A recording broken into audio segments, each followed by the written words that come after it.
আমাদের এই পৃথিবীতে চলার ক্ষেত্রে চারটা বড় দুশ্মন আমাদের সামনে হাজির হয়ে গেছে। আমরা প্রতি সময় আল্লাহ ওয়ালাদম বলেন যে তোমার যে দুশ্মন চারটা, এই দুশ্মন শব্দের ভেতরে চারটা শব্দ আছে। এই চারটা শব্দ চারটা দুশ্মনের দিকে ইঙ্গিত করে। এটাই হলো তোমাদের সবচেয়ে বড় দুশ্মন। বলো সুবহানাল্লাহ। দুশ্মন, এই দুশ্মন শব্দ লিখতে যাইয়া প্রথমে আসছে হলো ডাল। এই ডাল দিয়া বুঝাইছে তোমার দুনিয়া। এই দুনিয়া হলো প্রধান তোমার বড় দুশ্মন। বলো সুবহানাল্লাহ। দুনিয়া কি সবচেয়ে বড় আমাদের দুশ্মন। ডালের পর আছে শিন, দুষ। এই শিন হইল শয়তানকে বোঝানো হয়েছে। শয়তান তোমার 2 নম্বর শত্রু, 2 নম্বর দুশ্মন। মিম দ্বারা দুশ্মন, মিম দ্বারা বুঝাইছে মখলুক, মখলুকাতের মহব্বত, এটা 3 নম্বর দুশ্মন।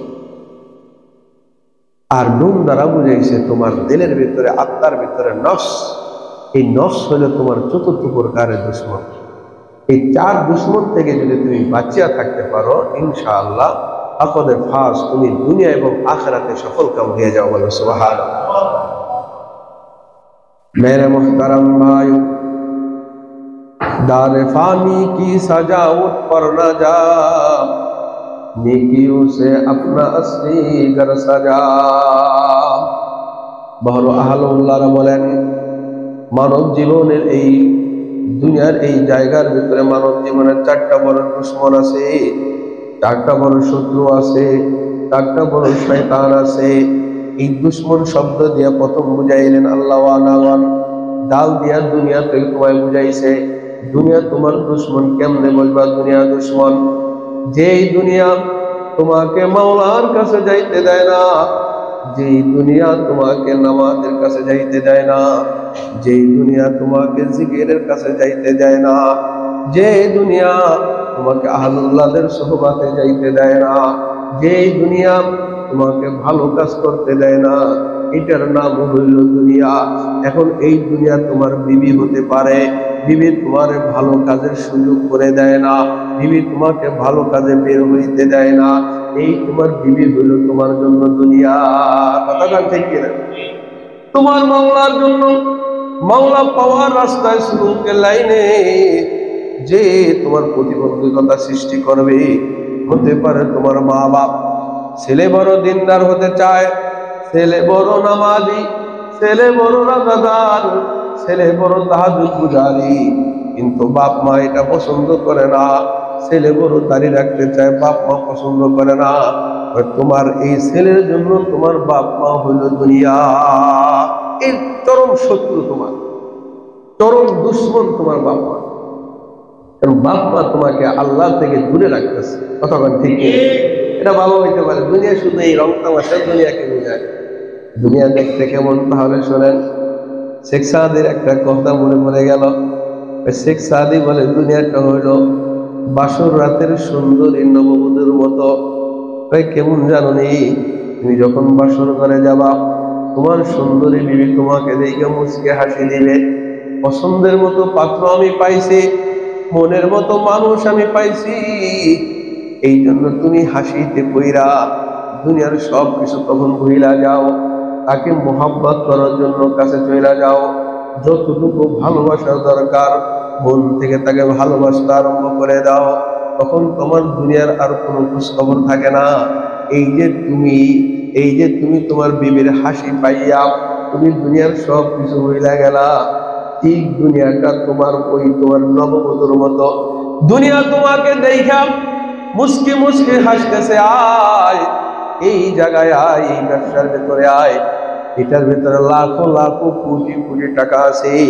এই চেয়ারের ভেতরে আয়, এই চেয়ারের ভেতরে বড় বড় ইজ্জত এখানে লুকায়িত আছে। আয় আয় আয়, এই গাড়ির ভেতরে আয়। এই গাড়ির ভেতরে আসলে তোর ইজ্জত সম্মান বাইরা যাবে। এই যে উকি ঝুঁকি দিতেছে, তুমি যদি এদের ফাঁদে পড়ো, এদের ফাঁদে পড়ো, তাহলে বিবির মতো তোমাকে দুনিয়ার সব কিছু থেকে ভুলাইয়া তোমাকে আখিরাতে নিঃসম্বল করে উঠাইবে, নিঃসম্বল করে উঠাইবে। তোমাকে দুনিয়া এভাবে ধরবে, চেয়ারের মোহাম্মতে তোমাকে অন্য জায়গায় যাইতে দিবে না। কারণ সময় নাই, চেয়ারে সাইন লাগে। সাইনের জন্য শত মানুষের ব্যস্ততায় তোমাকে আখেরাতে যেতে দেবে না। তোমাকে এইভাবে দুনিয়া তোমাকে এইভাবে কামড়ায় ধরে রাখবে। দুনিয়া একটা সাপের মতো, সাপ দেখতে যেমন সুন্দর দেখা যায়, সাপের কাছে গেলে কামড় দেয়, কতক্ষণ ঠিক ওই সাপটা কত সুন্দর দেখা যায়, সাপটা আপনি দেখেনি নেই। হাজারো রকমের সাপ আছে, দেখলে চোখ ফেরানো যায় না, এত সুন্দর সাপ আল্লাহ এত সিটিং ভাবে তৈরি করা আছে। সাপের রং যত সুন্দর দেখা যায়, নাবালেক বাচ্চারা সৌন্দর্য দেখা যখন তাকে ধরতে যায়, সাপ মাথা ঘুরে তাকে ফনা মাইরা ওই বাচ্চাটাকে দুনিয়া থেকে উড়ে দেয়। ওই সাপ সুন্দর, এই জন্য সাপকে তুমি ধরো না। দুনিয়া দেখতে সুন্দর, দুনিয়ার সব জায়গায় তুমি যাও না, দুনিয়ার ভেতরে ডুব দিয়া থাইকো না, তাহলে সাপের মতো একই অবস্থা হবে। সুন্দর মনে করে ধরবা, আদর করবা, সাপ তোমাকে চুগুল মেরে দুনিয়ার স্বাদ মিটিয়ে দিবি। দুনিয়ার সব পয়েন্টের ভেতরে শূন্য সাপের মতো কারুকার্য করে শয়তান সাজায় রাখছে। তুমি যদি দুনিয়া ধরতে চাও, ওই দুনিয়া তোমাকে মৌত পর্যন্ত দুনিয়ার সাথে লাগাইয়া ঈমান হারাইয়া তোমাকে মৌত দিবি। দেখো তুমি ঈমানও নসিব হবে না, দুনিয়া জপতে জপতে দুনিয়াই ক্লাস পর্যন্ত বুক থেকে বের হয়ে যাবে। কথা ঠিক কিনা? 2 নম্বর দুশ্মন হইল ডাল দিয়া দুনিয়া বুঝাইছেন। 2 নম্বর দুশ্মন হইল শিন, শিন দিয়া বুঝাইছেন শয়তান। আদিকাল থেকে আল্লাহ তাআলা এই রূহের জগৎ থেকে শুরু করে, আল্লাহ তাআলা আব্বাজান থেকে শুরু করে আব্বাজানকে শয়তানের জান্নাত থেকে বের কইরা বুঝাই দিলেন, প্রতিযোগিতা লাগাই দিলেন, আমি তোমার বান্দাদেরকে জাহান্নামে নেওয়া আগ পর্যন্ত আমি পিছন ছাড়বো না। আল্লাহ তাআলা বলে দিলেন, আমার হাকিকি বান্দা, আমার মুমিন বান্দাদের ধারে কাছে যাইতে পারবে না। বলেন সুবহানাল্লাহ। আমার বান্দা যখন পড়বে লা হাওলা ওয়ালা কুওয়াতা ইল্লা বিল্লাহিল আলিয়্যিল আযীম, লা হাওলা ওয়ালা কুওয়াতা যখন বান্দা পড়বে, শয়তান তুই মুহূর্তের ভিতরে তোর গায়ের ভিতরে আগুন ধরে যাবে, আমার বান্দারও ধারের কাছে তুই যাইতে পারবি না। বলেন সুবহানাল্লাহ। আমার বান্দা দুনিয়াতে বৈশা যখন পড়বে লা ইলাহা ইল্লাল্লাহু মুহাম্মাদুর রাসূলুল্লাহ, লা ইলাহা ইল্লাল্লাহ, এই জিকিরের যখন জিকির আরম্ভ করে দিবে, আরে তুই ওকে দুনিয়াতে টাইনা কতক্ষণ রাখবি শয়তান, আমার বান্দারে তুই দুনিয়াতে রাখতে পারবি না। ওই লক্ষ্য করস না কেন, দুনিয়ার বেলুনের ভেতরে হাওয়া ঢুকাইলে ওই বেলুনটার মুখটা যদি বাইন্দা যদি ছাইরা দেয়, বেলুন আর জমিনে বসে থাকে না, এই বেলুন হাওয়ার সাথে উড়াইতে উড়াইতে উড়তে উড়তে আরেক জায়গায় চলে যায়। আকাশে উঠতেছে তো আকাশে উঠতেছে, বাতাসের সাথে দেশকে দেশ পাড়ি দিতেছে। রব্বে কাবা বলে, বান্দা আমার বান্দার কাছে, আমার বান্দার কাছে আমি দিয়ে দিলাম লা ইলাহা ইল্লাল্লাহ, লা ইলাহা ইল্লাল্লাহ। এই লা ইলাহা ইল্লাল্লাহ জিকির যখন বান্দা করবে, তখন তার কলবের ভেতরে এই গ্যাস জমা হবে, হাওয়া আমি ঢুকিয়ে দিব, নূরের নামক অক্সিজেন ঢুকিয়ে দিব। এই আমার বান্দা দুনিয়াতে থাকবে না, এই অক্সিজেন পাইয়া তুই দেখবি বান্দা জমিনে বসা, কিন্তু আমার বান্দা জমিনে থাকবে না। তাকে আমি উড়াইয়া উড়াইয়া বেলুনের মতো উড়াইয়া উড়াইয়া প্রথম আসমান ফাঁক করে উড়াইয়া লয়ে যাব, দ্বিতীয় আসমান ফাঁক করে আমার কাছে নিয়ে যাব, তৃতীয় আসমান ফাঁক করে আমার কাছে নিয়ে যাব, তৃতীয় চতুর্থ পঞ্চম ষষ্ঠ সপ্তম সব পাশ হয়ে যাবে, সিদরাতুল মুনতাহা পাশ করে দিব, ওখানে দরজাও খুলে যাবে। আমার বান্দারে আমি জমিন থেকে আরশে আজিমের গায়ে লাগাইয়া রাখবো। তুই শয়তান আমার বান্দার কাছে আইসা পারবি না।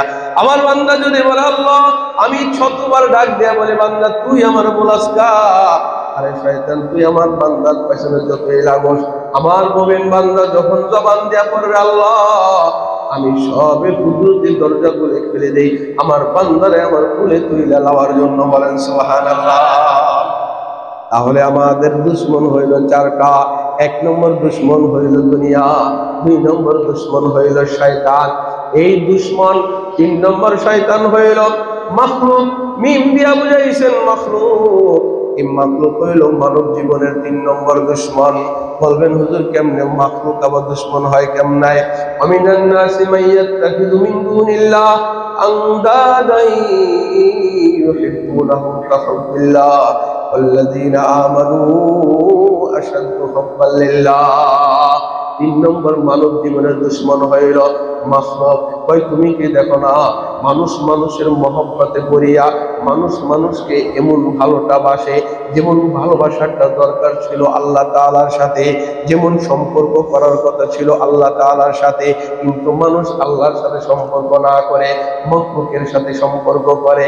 এমন সম্পর্ক করে ইতিহাস পড়লে পাওয়া যায় ইমাম হাসান রাদিয়াল্লাহু তাআলা আনহু, আল্লাহু আকবার, মজনুর কথাটা শুনছিলেন, তার নাম ছিল কায়েস। তার নাম কি বলেন? কায়েস। আরে কায়েস নাকি এক মহিলার প্রেমে পড়ছে, ওই মহিলার নাম নাকি লাইলি। এবার কয় ওই মহিলাটার সব সম্পর্কে জানে, বড় বড় কালা, বড় কুচরি, চেহারার কোনো ডক টক নাই, কিন্তু কায়েস নামক ব্যক্তি এই মহিলাটার প্রেমে পড়িরা ও এমন এক অবস্থা হয়েছে, মহিলাটা হইল দুনিয়া মাখলুক। এই যে দুনিয়ার প্রেমে পড়িরা কায়েসের অবস্থা কি জানেননি? হাসান রাদিয়াল্লাহু তাআলা আনহু খেলাফতের সময়, হাসান রাদিয়াল্লাহু তাআলা আনহু তার খেলাফতের জিম্মাদারি হযরত মুআবিয়ার কাছে অর্পণ করলেন। হযরত আপনি দায়িত্ব পালন করেন, আমাকে একটু রুখসাত দেন, আমি একা থাকতে চাই, আমার এই দায়িত্ব আমার মাথায় আর পারতেছি না, আপনি একটু দায়িত্বটা নেন। হযরত মুআবিয়ার হাতে অর্পণ করা হলো। এবার মুআবিয়ার কাছে দায়িত্ব অর্পণ করার পরে হাসান রাদিয়াল্লাহু তাআলা আনহু এবার তিনি রাস্তা দিয়া যায়, ওই কায়েস নামক ব্যক্তির সাথে দেখা। কায়েসরে জিজ্ঞাসা করে, কায়েস তুমি কি শুনছনি? কয় কি? আমি খেলাফতের দায়িত্ব ইমাম হযরত মুআবিয়ার কাছে দিয়ে আসি, তার কাছে অর্পণ করে দিয়ে আসি, সে যোগ্য ব্যক্তি মনে করছে তার কাছে দিয়েছি, আমি কি কাজটা ভালো করছিনি? এবার কোনো কায়েস কোনো জবাব দেয় না। এবার হাসান বলে, ও কায়েস তুমি কেন জবাব দাও না? বলো আমি কি আমার দায়িত্ব মুআবিয়ার হাতে অর্পণ করে আমি ভালো কাজ করছি কিনা তুমি বলো, আমি কি যোগ্য ব্যক্তির হাতে দিয়েছি কিনা বলো। এবার বারবার যখন জিজ্ঞাসা করে, কায়েস বলে না তুমি যোগ্য ব্যক্তির হাতে দাও নাই। কয় তাহলে যোগ্য ব্যক্তিকে? কয় তুমি যদি এই খেলাফতের দায়িত্ব যোগ্য ব্যক্তি হইল আমার লাইলি, লাইলির কাছে দিলে দেশটা পরিচালনা ভালো করতে পারতো। আল্লাহু আকবার বলেন। লাইলির মোহাব্বতে তাকে দেশ পরিচালনার জন্য যোগ্য মনে করতেছেন, এটাকে বলা হয় মোহাব্বত।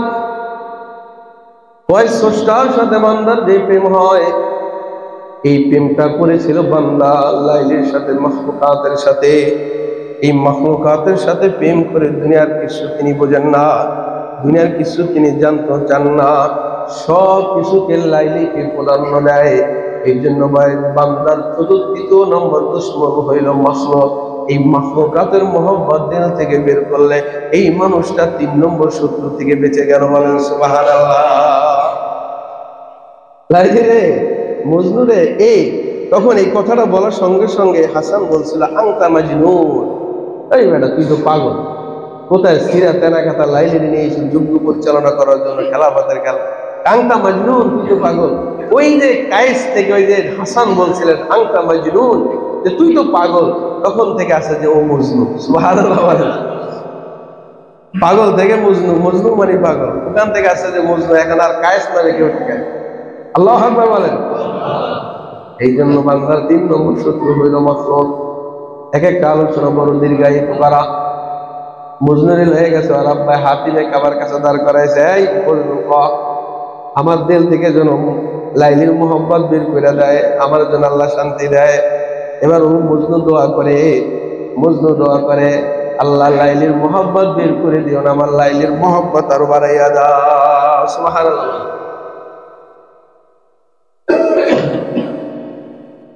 4th নম্বর শত্রু হইল আপনার নফস। একে নফস, একে রূহ, একে দিল, ওয়ালিকিন দর হরফে হর এক হাসতে মুশকিল। তোমার নফস আছে, তোমার দুশ্মন আছে, তোমার সাথে সাথে শয়তান রে দেখা যায় না, মাখলুকাত রে দেখা যায়, দুনিয়ার দেখা যায়, দুনিয়া থেকে বাঁচা যায়। হ্যাঁ, ডাল দিয়া দুনিয়া, শিন দিয়া শয়তান এর দেখা যায় না, মিম দিয়া মাখলুক এর দেখা যায়, নফস এরও দেখা যায় না। এগুলা বুঝে বুঝে বাঁচতে হবে। এই জন্য নফসের একটা উপমা দিব হইল বেহাইয়া বিড়ালের মতো। কারণ এই সিজনে আপনারা মাছ দিয়ে ভাত খাবেন, কাকাগুলা বিড়ালে খাওয়ার জন্য আপনার পাশে দাঁড়ায় থাকবে। পাইরা যতই বাড়ি দেন, যতই ধাক্কা দেন, ও গুল্লা দিয়ে আবার চলে আসবে, আবার আপনার কাটা নেওয়ার জন্য চলে আসবে। হয় তোমার এই দুশ্মন হইল, তোমার নফস হইল বেহাইয়া বিড়ালের মতো। তুমি যতই তোমার নফসকে ফিরাইবা, নফস বারবার উঠিয়ে দিবে, নফস বারবার গুনাহ করবে, নফস বারবার ওই কাজের ভিতরে বারবার যাবে। আল্লাহ তাআলাও জানেন বারবার যাবে। এবার বন্ধু হাদিসের ভিতরে বয়ান করে আত্তাইবু মিনাজ যামবি কামান লা যামবা লাহু। যেহেতু নফস তোমার বারবার উঁকি মারতে আরম্ভ করে দিয়েছে, নফস তোমাকে বারবার গুনার ভিতর নিমজ্জিত করবে, কোনো টেনশন নাই। আত্তাইবু মিনাজ যামবি কামান লা যামবা লাহু। আমি তওবার একটা মেশিন দিয়া দিলাম, এই বান্দা তওবা করবা, মুহূর্তের ভিতরে তোমার ওই গুনাহ আমি আল্লাহ মাফ করে দিব। এই জন্য সব কিছুর শেষ হলো তওবা। যত গুনাহ হবে খালি শুধু তওবা করো। প্রতিদিন 1,00,000 বার তওবা করো। আপনাকে দেখে প্রতিদিন কই বলে এই এক গুনাহ বারবার করা আর খালি মুখে গেলে তওবা করো। হ্যাঁ, আপনি বারবার করেন, বারবার তওবা করবেন। কারণ এই তওবা আপনি গুনাহ করেন বিধায় আল্লাহ তাআলা তওবার দরজা খুলে দিয়েছে। বলেন সুবহানাল্লাহ। আপনি গুনাহ করেন বিধায় আল্লাহ তাআলা আপনাকে এই বাঁচায় রাখছেন। হয়তো সুফি দরবেশদেরকে আল্লাহ তাআলা বাঁচায় রাখতেন না। সুফি দরবেশ আসমানের অভাব নাই, কোটি কোটি ফেরেশতা অভাব নাই, এরা খালি সুফিগিরি করে, এরা শুধু আল্লাহরে ডাকে, এরা শুধু আল্লাহরে জিকির করে। কিন্তু গুনাহ কি জিনিস, অনুতপ্ত কি জিনিস, ব্যথা কি জিনিস, চাহিদা কি জিনিস, এগুলো তাদের ভেতরে অনুমতি দেয়। আপনি গুনাহ করবেন আর আপনার দিল দিয়ে আপনারা চাইবেন, আপনি গুনাহ করবেন, ব্যথা লই আল্লাহরে চাবেন। এই যে চাওয়া, এই যে ব্যথা পাওয়া, আফসোস করা, এটাই মাওলা পাকের কাছে বেশি পছন্দ। বলেন সুবহানাল্লাহ। আপনি গুনাহ হয়ে যাবেন, গুনাহ বারবার হয়ে যাবেন, আপনাকে বানাইছে গুনাহ, গুনাহ আপনাকে গুনার দিকে টানবে। অভাব নাই, সব দিন ভরে টানতে থাকে, হয়ে যাবে গুনাহ। আবার শেষে তওবা করবেন, রাতের বেলা তওবা করবেন। হ্যাঁ, আপনি আরেকটু সময় পাইলে তওবা করবেন। এই তওবাটাকে দিয়েছে শুধু আপনার জন্য, অন্য কোনো মাখলুকের জন্য না। তওবার কি কাজ? তওবার কাজ হলো গুনাহ থেকে পাপকে মুছিয়ে দেওয়া।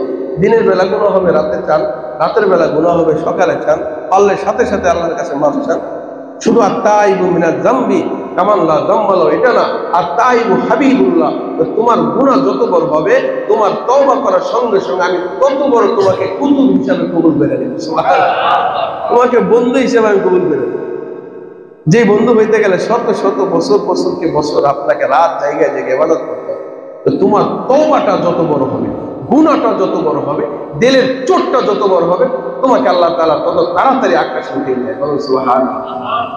আল্লাহ তাআলা আপনাকে আমাকে এই চার দুশমন থেকে বাঁচবার তৌফিক দান করো, সবাই বলে আমিন। আমাদেরকে বেশি বেশি ইস্তেগফারের উপর আমল করার তৌফিক দান করো, বলে আমিন। ওয়া আখিরু দাওয়ানা আলহামদুলিল্লাহি রাব্বিল আলামিন। যারা সুন্নাত করেন কবুল করুন, যারা সুন্নাত করেন